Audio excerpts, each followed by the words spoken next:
보통 보물과 같은 재물을 많이 가진 사람을 부자라고 하죠. 하지만 천국에 가기 위한 부자는 따로 있습니다. 오늘 나올 이 내용을 알기 전까진 여러분들은 모두 가난한 자이며 영상을 끝까지 보신다면 누구보다도 빨리 부자가 될 거라고 확신합니다. 함께 보시죠. 오늘 이 시간 살펴볼 말씀의 제목은 비유한 보물과 부자입니다. 먼저 성경에서 말씀하시는 보물의 종류는 육적인 보물과 육적인 보물의 특성을 빙자한 영적인 보물, 이렇게 두 가지가 있습니다. 더 나아가 보물과 같은 재물을 많이 가진 사람이 부자이기 때문에 부자의 종류도 육적 부자와 육적인 부자의 특성을 빙자한 영적인 부자, 이렇게 두 가지가 있습니다. 예수님께서는 사복음서나 계시록에서 하나님의 말씀의 뜻을 따라 비유와 비사로 말씀하셨기 때문에 문자적으로만 볼 것이 아니라 문자 안에 감춰져 있는 비유의 참뜻을 깨달아야 합니다. 오늘 배울 비유한 보물과 부자에 대한 참뜻에 대해서 말씀드리겠습니다. 영적인 보물의 참뜻은 말씀입니다. 또한 영적인 부자의 참뜻은 말씀이 많은 사람이 되겠습니다. 그럼 이러한 참뜻이 어떻게 나오게 되었는지 성경 말씀을 통해 하나씩 알아보겠습니다. 다 함께 비유 선구인 계시록 3장 17절로 18절의 말씀을 읽어보겠습니다. 네가 말하기를 나는 부자라 부유하여 부족한 것이 없다 하나 내 공고한 것과 가련한 것과 가난한 것과 눈먼 것과 벌거벗은 것을 알지 못하도다. 내가 너를 권하노니 내게서 불로 연단한 금을 사서 부유하게 하고 흰옷을 사서 입어 벌거벗은 수치를 보이지 않게 하고 안약을 사서 눈에 발라보게 하라. 네, 본문의 말씀을 읽어보니 본문의 7교회 사자 중 라오디게아 교회의 사자가 말하기를 나는 부유하여 부족한 것이 없다고 말하고 있습니다. 그렇다면 이 사자는 자신을 스스로 부자라 칭하는 것이니 어떤 부자가 되겠습니까? 맞습니다. 가칭 부자가 되겠죠. 그러나 중요한 것은 예수님께서 보시는 라오디게아 교회 사자는 부자가 아니라 가난한 자다라고 말씀하시며 불로 연단한 금을 사서 부유하게 하라라고 이야기해 주셨습니다. 만약 라오디게아 사자가 실제로 가난하고 눈 멀었고 벌거벗었다면 라오디게아 사자 자신이 가난하고 눈 멀었고 벌거벗은 것을 모를 리가 없었을 것입니다. 이 말씀은 육적인 부자를 말씀하신 것이 아니라 예언서 속의 비유한 영적인 부자를 말씀하신 것으로서 예수님께서 말씀하시는 부유함에 이르기 위해 필요한 금 또한 영적인 금이 되겠습니다. 그렇다면 영적인 금은 보물 중에 하나이기 때문에 비유한 보물에 대해서 살펴보죠. 비유한 보물의 참뜻을 이해하기 위해 육적 보물의 특성을 알아보도록 할 텐데요. 이는 육적 보물의 특성을 빙자해 천국 비밀인 영적인 보물을 비유한 것이므로 육적 보물의 특성을 안다면 영적인 보물의 참뜻도 쉽게 깨달을 수 있기 때문입니다. 여러분, 보물하면 어떤 것이 떠오르시나요? 금, 은, 사파이어 등 다양한 보석들 있죠. 이러한 육적인 보물의 특성은 무엇일까요? 귀하고 값지죠. 그 이유는 보물은 세월이 지나도 그 모습이 변하지 않기 때문입니다. 그리고 누구나 쉽게 가질 수 없기 때문에 그 가치는 클 수밖에 없습니다. 성경에는 이러한 보물들이 여러 가지로 기록되어 있는데요. 성경 속에서 나오는 육적인 보물의 종류는 금, 은, 진주 등이 있습니다. 이를 통틀어 보물이라고 하겠습니다. 우리는 그동안 보물하면 육적인 보물만 생각했지만 성경 속의 보물은 육적인 보물과 육적인 보물을 빙자한 영적인 보물을 함께 생각해야 합니다. 그럼 다 함께 잠언 25장 11절에서 12절의 말씀을 읽겠습니다.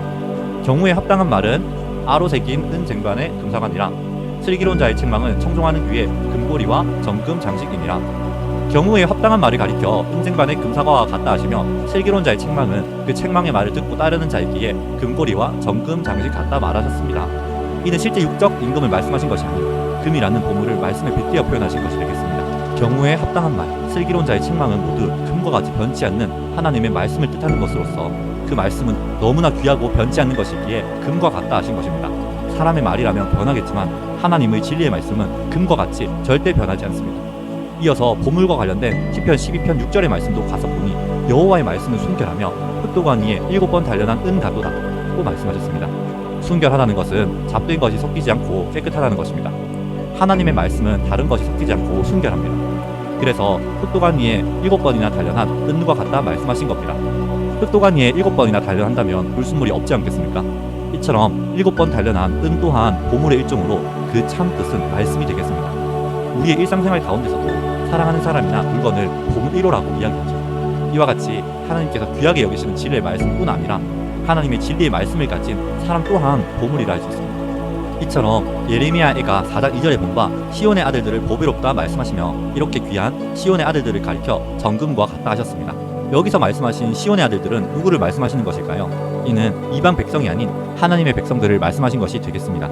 하나님의 백성들은 많은 민족 가운데 구별되었고 하나님의 말씀을 받은 자들이니 하나님의 말씀을 소유한 이들을 가리켜 정금과 같다 하신 것입니다. 그리고 예수님 또한 보석이라 하셨는데요. 함께 베드로전서 2장 4절로 5절의 말씀을 읽어보도록 하겠습니다. 사람에게는 버림바가 되었으나 하나님께는 택하심을 입은 보배로운 산돌이신 예수에게 나와 너희도 산 돌같이 신령한 집으로 세워지고 예수 그리스도로 말미암아 하나님이 기쁘게 받으실 신령한 제사를 드릴 거룩한 제사장이 될지니라.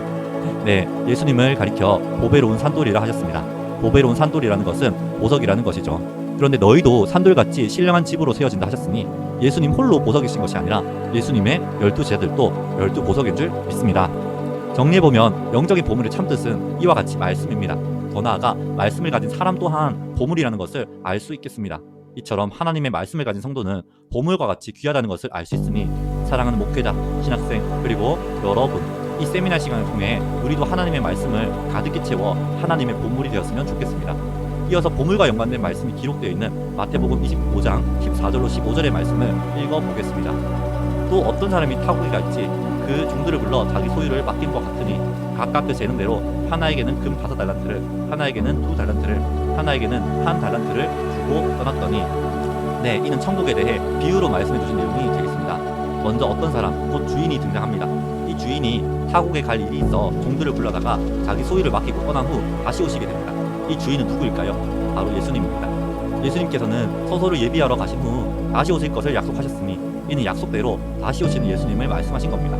예수님께서는 종들에게 각각 그 재능대로 금을 맡기시는데요. 여러분들께서는 여기서 말씀하시는 금 달란트를 무엇으로 알고 계신가요? 많은 분들께서 달란트를 재능으로 알고 계시는데요. 달란트는 우리나라에서 금을 한 돈, 두 돈 세는 것과 같이 금과 은의 수량을 세는 단위일 뿐입니다. 즉 종들을 불러 각각 주신 것은 달란트가 아닌 금을 주신 겁니다. 이처럼 예수님께서는 종들에게 각각 금 5달란트를, 금 2달란트를, 금 1달란트를 주셨는데요. 금 5달란트와 2달란트 받은 종은 바로 가서 장사하여 받은 만큼 이윤을 남겼지만 금 1달란트를 받은 자는 땅을 파고 주인의 돈을 감추어 두었습니다. 그리고 다시 오신 예수님께서는 금 1달란트를 맡기신 가운데 회개를 하셨는데요. 5달란트와 2달란트 받았던 자는 바로 가서 장사하여 남김으로 잘했다 칭찬하시고, 금 1달란트를 받았던 자는 장사하지 않음으로 받은 것도 빼앗기고 무익하다 하시며 바깥 어두운 데로 쫓아내셨습니다. 거기서 슬피 울며 이를 감히 있을 것이라 하셨습니다. 여기서 오늘 배운 보물 중에 금이 나오는데요. 이 말씀을 듣고 계신 여러분, 주인 되신 예수님께서 이 종들에게 각각 주신 금 달란트는 실제 육적인 금을 주신 것인가요? 실제 육적인 금을 주신 것이 아니라 영적인 금, 곧 말씀을 주신 것입니다. 그럼 종들은 금과 같은 말씀을 가지고 각각 분량은 다르지만 최선을 다해 장사해야 하는 것입니다. 여기서 말씀하신 금이 말씀이기 때문에 장사는 말씀을 전하는 전도를 뜻하는 것입니다. 이렇게 비유한 보물에 대해 살펴보았는데요. 이를 보아 오늘 비유 성구인 계시록 3장 17절로 18절의 말씀과 같이 예수님께서 라오디게아 교회 사자에게 물로 연단한 금을 사라고 하신 이유는 실제 금이 아닌 영적인 금, 그 말씀을 채우라는 것이 되겠습니다. 이제 영적인 보물의 종류에 대해 알아보겠습니다. 영적인 보물의 종류는 두 가지가 있으니 하나는 하나님의 보물과 다른 하나는 사단의 보물입니다. 하나님의 보물은 진리의 말씀이지만 사단의 보물은 거짓 재물이며 비진리를 뜻합니다. 요한계시록 17장 4절에서 5절의 말씀을 보면요, 바벨론 음녀가 금과 보석과 진주로 꾸몄다고 하셨습니다. 여기서 말하는 음녀라는 존재는 사단의 씨, 또 비진리를 받으며 사단이 함께하는 거짓 목자입니다. 거짓 목자이니 자신은 온갖 비진리로 치장한 것을 금과 보석과 진주로 꾸몄다고 하십니다. 즉 음녀가 가진 금, 보석, 진주는 사단의 보물로서 바로 비진리를 뜻합니다. 이러한 사단의 보물은 계시록 18장 12절에도 기록되어 있는데요. 귀신의 처소 바벨론의 성품은 금과 은과 보석과 진주 등이 있으니 이 또한 실제 보물이 아니라 바로 비진리를 뜻하는 것이 되겠습니다. 이로 보아 우리는 내 안에 사단의 보물인 비진리가 아닌 참 진리인 하나님의 말씀으로 가득히 채워 하나님의 보물이 되었으면 좋겠습니다. 이렇게 해서 사단의 보물까지 살펴봤습니다. 이렇게 비유로 말씀하신 보물에 대해 우리가 깨달을 수 있는 이유는 그 실상이 나타났기 때문입니다. 초림 때 하나님의 보물의 실상은 바로 진리의 말씀과 말씀을 받는 것입니다. 그리고 그 제자들이 되겠습니다. 이들은 하나님의 말씀을 소유한 자들이기 때문에 하나님이 보시기에 보물과 같은 존재인 것입니다. 이 세미나를 듣고 계신 여러분들께서는 하나님의 보물을 가지셨나요? 아니면 사단의 보물을 가지셨나요? 말씀 속에 봐 오직 하나님의 보물을 가진 사람이 천국에 가게 될 줄 믿습니다. 그런데 혹시 우리가 소망하는 천국이 보물로 이루어져 있다는 것을 들어보셨나요? 천국을 진정으로 소망한다면 이러한 내용들도 온전히 깨달아야 되겠죠. 오늘 보물에 대해 살펴보기 때문에 보물로 이루어진 영계 천국에 대한 내용도 확실하게 알아보겠습니다. 하나님께서 계신 영계 천국은 보물로 이루어져 있습니다. 계시록 21장에 이와 같은 내용이 잘 기록되어 있는데요. 그런데 이를 육적인 보물로만 오해하고 있는 것이 현실입니다. 여러분들은 천국에 다녀보셨나요? 혹은 천국에 대한 간증을 들어보신 적이 있으신가요? 우리는 사람의 말이 아닌 하나님께서 성경을 통해 말씀해 주시는 정확한 뜻을 깨달아야 할 줄 10절로 10절의 말씀을 읽겠습니다. 성령으로 나를 데리고 크고 높은 산으로 올라가 하나님께로부터 하늘에서 내려오는 거룩한 성 예루살렘을 보이니 하나님의 영광이 있으니 그 성의 빛이 지극히 귀한 보석 같고 벽옥과 수정같이 맑더라. 크고 높은 성곽이 있고 12문이 있는데 문에 12천사가 있고 그 문들 위에 이름을 썼으니 이스라엘 자손 이름들이라. 동편의 세문, 북편의 세문, 남편의 세문, 서편의 세문이니 그 성의 성곽은 12기초석이 있고 그 위에 어린 양의 12사도에 12이름이 있더라. 네, 거룩한 성 새 예루살렘은 영계의 천국입니다. 사도 요한이 성령의 인도로 영계 천국을 보게 되는데 그 모습을 보니 12진주문과 12기초석, 곧 12보석이 있습니다. 이는 예수님의 12제자를 뜻하고 정금으로 된 성과 정금으로 된 길도 있는데 이는 변치 않는 귀한 진리의 말씀을 뜻하는 것입니다. 그리고 이 거룩한 성 새 예루살렘은 계시록 21장 1절로 2절의 말씀과 같이 새하늘 새 땅에 임하게 됩니다. 여러분, 만약 영계 천국인 거룩한 성 새 예루살렘이 실제 육적인 보물로 이루어졌다면 인류 역사상 첨단 과학기술을 가진 현대 기술에서 아직까지 천국을 발견하지 못했을까요? 이미 발견했겠죠. 그러니 성경에서 말하는 영계 천국인 거룩한 성 새 예루살렘은 육적인 보물로 이루어진 것이 아닙니다. 보물로 이루어진 영계 천국인 거룩한 성 새 예루살렘은 진리의 말씀과 진리의 말씀을 깨달은 자들로 이루어진 천국 조직입니다. 말씀이 영적인 보물이고 말씀을 깨달은 영들 또한 영적 보물이니 이렇게 영적 보물들로 영계 천국이 이루어진 것입니다. 영계, 곧 하늘에서 이렇게 보물들로 이루어져 있으니 주기도문에서 우리가 고백하는 것과 같이 이 땅에서도 동일한 보석들로 이루어져야 하겠죠. 마태복음 6장 10절에서는 뜻이 하늘에서 이룬 것 같이 땅에서도 이루어진다 하셨습니다. 하늘에서 이루어진다는 것은 영계 천국이고 땅은 육계 천국을 말합니다. 계시록 21장을 통해서 본 것 같이 영계 천국은 영적 보물들로 이루어졌습니다. 그리고 핵심적으로 12진주문과 12기초석이 있습니다. 이것이 하늘에서 이루어진 모습이라면 이 땅에도 동일한 모습으로 이루어져야 하겠습니다. 이처럼 이 땅에서 이루어지는 것이 바로 육계 천국이고 육계 천국 또한 영적 보물들로 이루어지는 것입니다. 즉 이 땅의 6개 천국은 진리의 말씀과 진리의 말씀을 소유한 사람들로 이루어진 천국 조직인 것이고 반드시 12보석이 있어야 합니다. 그래야 하늘에서 이룬 것 같이 약속대로 이 땅에 이루어진 천국 조직이 되는 것입니다. 여러분, 이 말씀대로 진리와 진리의 말씀을 깨달은 사람들로 이루어져 있습니다. 이것이 계시록 21장대로 이 땅에 창조된 실상입니다. 반드시 비유의 뜻과 함께 이러한 실상까지도 분명한 깨달음이 되어 하나님께서 인정하시는 보물의 실체들이 되었으면 좋겠습니다. 다음은 비유한 영적인 부자에 대해 살펴보겠습니다. 비유한 부자의 참뜻은 말씀이 많은 사람입니다. 그럼 말씀이 많은 사람이 왜 부자에 빚졌을까요? 이를 이해하기 위해 육적 부자의 특성을 알아보겠습니다. 여러분, 어떤 사람이 부자일까요? 금, 은, 보석 등의 재물이 많은 사람이 부자입니다. 부자는 누구나 되고 싶어하는 삶의 모습으로서 성경 속에 등장하는 부자의 종류를 살펴보자면 육적 부자와 영적 부자 두 가지로 나눌 수 있습니다. 부자가 두 가지로 나누어지니 부자가 가지고 있는 보물 또한 육적 보물과 영적 보물 두 가지가 있으며 육적 보물을 많이 소유한 육적 부자와 영적 보물을 많이 소유한 영적 부자가 있는 것입니다. 먼저 성경에서 말씀하신 육적 부자에 대해 알아볼 텐데요. 하나님께서는 육적 부자와 영적 부자에 대해 각각 성경을 통해 어떤 말씀을 주셨는지, 과연 부자는 천국에 갈 수 있는지, 또는 어떤 부자가 천국 가는 부자이고 지옥 가는 부자인지 살펴보겠습니다. 먼저 육적 부자입니다. 마태복음 6장 24절의 말씀을 본 바 예수님께서 말씀하시기를 사람이 두 주인을 섬기지 못한다 하셨습니다. 여기서 두 주인은 각각 하나님과 재물입니다. 곧 하나님과 재물을 겸하여 섬길 수 없다는 말씀이 되겠습니다. 사도 바울을 통해서는 이렇게도 말씀해 주셨는데요. 디모데전서 6장 10절에 가서 본 바 돈을 사랑하는 마음이 일만 악의 뿌리가 된다 하셨습니다. 그래서 이 돈을 사랑하는 자들이 미혹을 받아 믿음에서 떠나 많은 근심을 하게 되고 그것이 자신을 찌른다 하셨습니다. 돈을 사랑하게 되면 결국 하나님을 저버릴 수밖에 없고 믿음에서 떠날 수밖에 없다는 것이죠.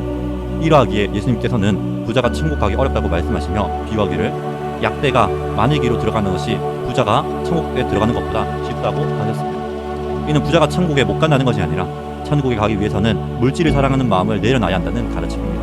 육적 부자의 특성을 통해 영적인 부자의 참뜻을 알아보겠습니다.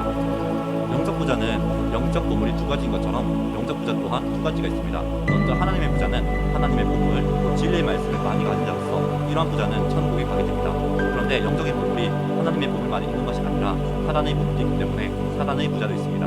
하나님의 보물이 하나님의 진리의 말씀이라면 사단의 보물은 바로 비진리입니다. 이것을 많이 가진 사람은 사단의 부자로서 그 결과는 천국이 아닌 지옥이 되겠습니다. 계시록 6장 15절에 보면 땅의 임금들과 왕족들과 장군들과 강한 자들과 각 종과 자주자가 불과 산바위 틈에 숨어있다 하셨습니다. 이들은 하나님과 예수님의 심판을 받은 자들인데 그 심판을 피하기 위해 불과 산바위 틈에 숨은 것입니다. 여기서 부자들은 영적 부자들이 아니라 사단의 보물 또 비진리를 많이 가진 사람을 뜻합니다. 이러한 자들의 결과는 심판받아 지옥에 가는 겁니다. 이렇게 해서 사단의 부자까지 함께 살펴봤는데요. 이처럼 앞서 본문에서 보신 바와 같이 이러한 부자도 실상으로 출입하였는데요. 출입 때 하나님의 소속의 부자는 바로 예수님과 12 제자가 되겠습니다. 예수님과 제자들은 하나님의 말씀을 가득 소유하고 있었고 그 결과는 천국 당첨입니다. 이제 오늘 말씀의 결론을 내보도록 하겠습니다. 비유한 보물은 금과 같이 변치 않고 귀한 하나님의 말씀입니다. 그리고 비유한 부자는 말씀이 많은 사람이 되겠습니다. 하나님의 말씀을 세상의 것으로 비워 보물에 비유하였으니 실제로는 우리의 영혼을 살리시는 하나님의 말씀이 되겠습니다. 이는 세상의 어떤 보물과도 비교할 수가 없죠. 하나님의 진리의 말씀은 우리를 죄에서 해방하고 구원과 영생과 천국을 얻게 해줍니다. 우리는 국적 보물에 대한 탐심도 비워내고 그리고 거짓 재물인 비진리도 버리며 하나님의 말씀을 소유한 부자가 되어 모두 함께 구원에 이르도록 합시다.